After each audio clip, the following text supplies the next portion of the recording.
بسم الله الرحمن الرحيم نحمده ونصلي على رسوله الكريم عن أبي هريرة رضي الله تعالى عنه قال قال رسول الله صلى الله عليه وسلم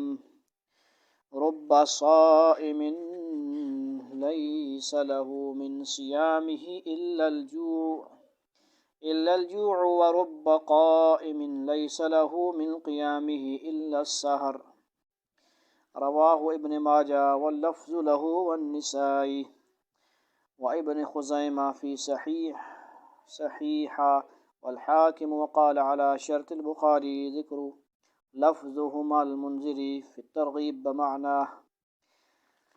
فضائل رمضان میں سے حدیث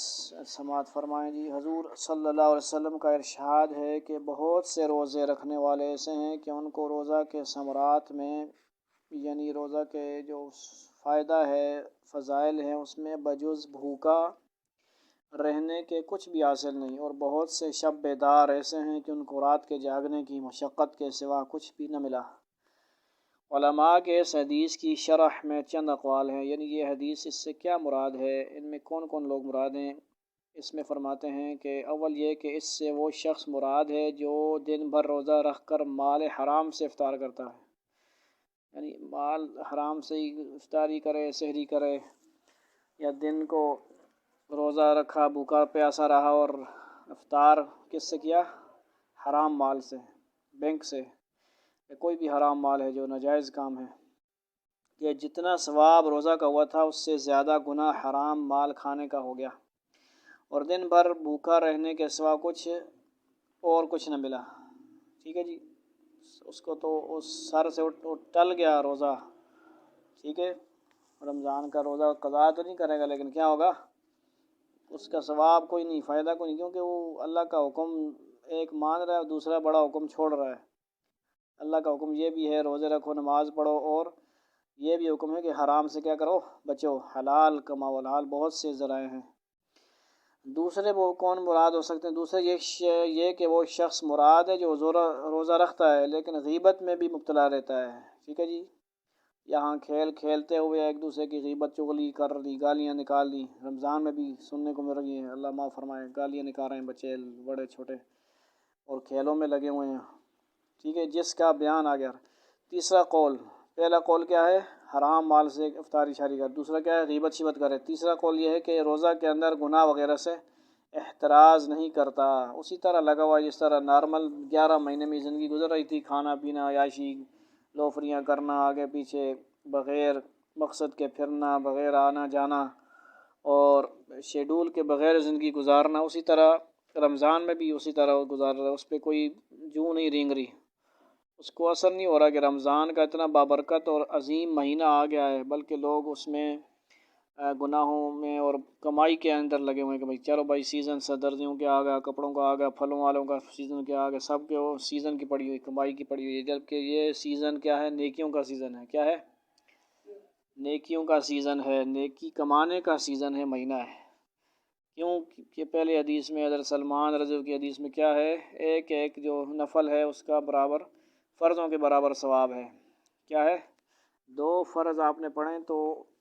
ایک فرض جو ہے 70 فرض کے برابر ہے۔ اسی طرح گناہوں کا وبال بھی کیا ہوگا، زیادہ ہوگا اس میں، یہ نہیں کہ بھائی ثواب زیادہ مل رہا ہے گناہ بھی کرتے رہو، گناہ کا وبال کم ہوگا، زیادہ ہی ہوگا، پھر اس میں زیادہ سختی کی جائے گی، اور شر جو ہے سرعام کھانا، بڑے بڑے جو کھوجے مار اور روزے رکھنے کے قابل ہیں، روزہ رکھ سکتے ہیں لوگ، بڑے لوگ، عورتیں، مرد، اور وہ نہیں رکھ رہے روزہ اور سب کے سامنے کھا رہے ہیں، تو بہت بڑی بے اکرامی کر رہے ہیں بڑی مہینے کی، ٹھیک ہے جی، اور یہ اعلانیہ گناہ کر رہے ہیں، ٹھیک ہے جی۔ الا المجاہرون، حدیث میں آتا ہے دوسرا کہ جو اعلانیہ گناہ ہے وہ نہیں معاف کیا جاتا، وہ بڑا مسئلہ ہے اس کا، اس میں نرمی نہیں ہوتی زیادہ، چھپ کے گناہ کر رہا ہے، چلو اللہ کو پتہ، بندے کو اللہ سے توبہ کی، ٹھیک ہے جی، اب ہر کسی کے سامنے کر رہا ہے، توبہ بھی نہیں کر رہا بندہ، تو کیا ہے جی، یہ بڑی خطرناک بات ہے، ان باتوں سے بچنا چاہیے رمضان کے اندر بھی، اور مشق کریں رمضان کے اندر پورا سال کو نیک بن کر گزارنے والے بنیں، ہم نیکی کی مشق کریں، نیک اعمال کی مشق کریں۔ نبی اکرم صلی اللہ علیہ وسلم کے ارشادات جامع ہوتے ہیں، یہ سب صورتیں اس میں داخل ہیں، اور ان کے علاوہ بھی اسی طرح جاگنے کا حال ہے کہ رات بھر شب بیداری کی مگر تفریحاً تھوڑی سی غیبت یا کوئی اور حماقت بھی کر لی تو وہ سارا جاگنا کیا ہوا، بیکار ہو گیا۔ مثلاً صبح کی نماز قضا کر دی، جماعت چھوڑ دی، یا محض ریا اور شہرت کے لیے جاگا تو بیکار ہے۔ ہر کسی کو بتا رہا ہے میں 10 پارے پڑھے، روزے میں بڑے پارے پڑھ کے دے جی، راویوں میں 15 پارے پڑھ کے دیتا، پڑھ کے دے جب میں نے رات کو جاگتا رہا، نفلیں پڑھی اتنی، بتا رہا ہر کسی کو، بتائے گا تو کیا دکھلاوا شامل ہو جائے گا، دکھلاوا ریا ہو جائے گی، تو اس سے کیا ہوتا ہے، ویسے ہی حدیث میں آتا ہے ریاکاری کرنے والا مشرک ہو جاتا ہے، نماز پڑھنے والا ہو، روزہ رکھنے والا ہو، صدقہ کرنے والا ہو، یہ بھی حدیث کا مفہوم آتا ہے، ٹھیک ہے جی۔ مشرک مطلب ہو جاتا ہے اللہ کے ساتھ وہ کسی اور کو شریک کر رہا ہے، کسی اور کے لیے کر رہا ہے، تو اعمال تو اللہ ہی کے لیے خالص کرنے ہیں۔ اللہ تعالیٰ اس مہینے کی قدر و قیمت کی توفیق نصیب فرمائے اور اعمال زیادہ سے زیادہ کرنے کی توفیق نصیب فرمائے۔ والسلام علیکم ورحمۃ اللہ۔